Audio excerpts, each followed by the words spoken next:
Hello, you're live with Uncle Johnny, Johnny Linko. And Samuka asked to film me and talk a little bit about Chiefs, not the football team, but in the culture of the Samoan culture. There are speaking chiefs, and high chiefs. The high chiefs being mostly the head of their tribe, shall we say? Tribe, or the village. They're known as villages throughout the islands, and the high chief is the highest. Then there are the chiefs, and then there are the speaking chiefs. Speaking chiefs normally will only speak for the high chief, which because there's an actual different language. There's a separate language. There's the Samoan language and there's the chief's language. And the high chiefs will only speak that language with other chiefs or high chiefs. And if people normal, like peasants, like Samuka or like you other people are amongst us, we will zip it, and the speaking chief will speak to you peasants. And you, if they want to use the word normal, you normal people, you know, they everyday clean the house, mow the lawn, wash, well, they probably don't have any electric mowers, but yeah, they'll speak for them, and because how they feel is that you're unworthy to hear the language or to be in the presence and have the high chiefs speak to you. So in the village, everything that happens in the village has to be approved by the high chief and then the chiefs. So the chiefs will bring whatever problems or anything in the village, sort of like the mini government of mayors or councilmen and stuff like this. They come and they meet into the fala in the big houses, in the meeting houses, and the chiefs will sit there and they'll speak about whatever problem, like say for instance, Samuka got pregnant out of wedlock. Or I'm just using examples. We hope this is not going to happen, but she is married, so it's all right. But there may be a couple of you nephews and nieces that don't have the same standards as myself. So this is all I'm talking about. So they might bring that up. And if that does happen, these so-called people that are supposed to be blessed with knowledge, which I don't agree with sometimes, will actually banish the woman. Instead of taking her in, embracing her, trying to teach them about sex education, condoms, this much, things like that. People don't want to talk about that. The Samoan culture is, it's taboo, we can't talk about sex. And they don't understand why these kids keep popping up. So it's from sex. And if most of those men would just have the sex with their wife, they wouldn't have all these women having babies out of wedlock. So instead of the man being punished, the woman gets punished, just like in a lot of cultures where you see the woman is the one that's in fault, which is bad.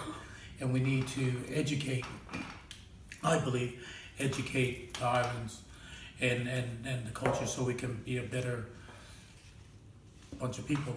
I had a lot to do with Western Samoa when we went there and was invited by the Prime Minister of Samoa and I went there and I realized we went to eat and I saw all these kids begging and asking for money. And at first, my natural Samoan loving instinct was to slap them and kick them away and say, "You dog, get out of here.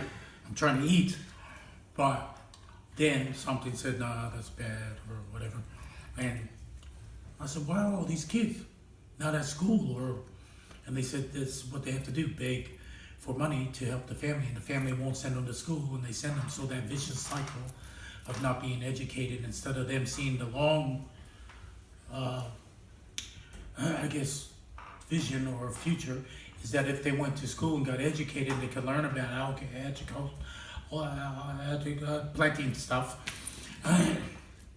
and water and stuff of this nature, that they can do better. So they'd rather send the kids out and beg on the streets. So I had brought that up with the Prime Minister and said my concerns of the kids not being educated. Next minute, he's made it a law that all kids got to go to school.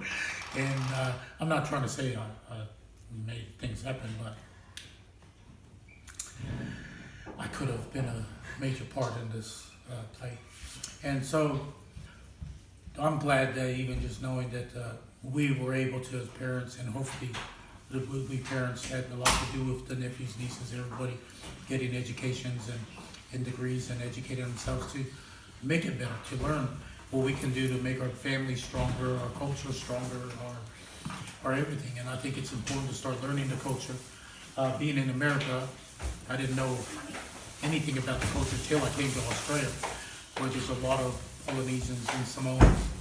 And I'm currently at one of the houses of my brother, Paris Poliafonia, and he's like a lower chief, not as high a chief as myself. He's like a lower downgraded sort of B grade, I'd say, like reserve on the bench. He doesn't have any speaking role. I'm the chief. So, yeah. And with his beautiful daughters that don't know a lot about the culture themselves, but and don't speak any Samoan, but Paris actually speaks Samoan fluently, but does not want to teach the family the language. And I understand, because one, he's not a good teacher, so that's probably a start. Two, you know, like our parents didn't want us learning the language because they didn't want us having what's known as a Freshie or Fob accent. So, thank you. He pays me for advice and things like that, and so I'm just collecting his Lava Lava now. And normally he'll do a dance and put on that's the proper way of doing it. He's supposed to do a dance and present me with fine mats and maybe some, let's say, corned beef, cans of corned beef, ilingi, some fish. That's how you're supposed to do it. But because he's been in Australia so long, and his wife, I only get chocolate chip cookies and Krispy Kreme donuts. So that's where our culture has been damaged a little bit, because we're allowing the Caucasian side of it to overtake it. And you'll find in American Samoa, they have a lot of slang. They don't speak the language properly. In Western Samoa, they actually don't like listening to the American Samoans because their Samoan isn't the best. Like in Western Samoa, they're still speaking properly the proper language of Samoa. So there may be some of you, like maybe Farani, Franco, disagree with this. Well, shut your mouth. No, just joking, Farani. I love you. I love Sally. So I don't know really what Simuka wanted, but I just wanted to, she wanted something about the thing and just going on there. Also sharing with Grandpa Pedro. My daughter just found out that Grandpa Pedro had blue eyes.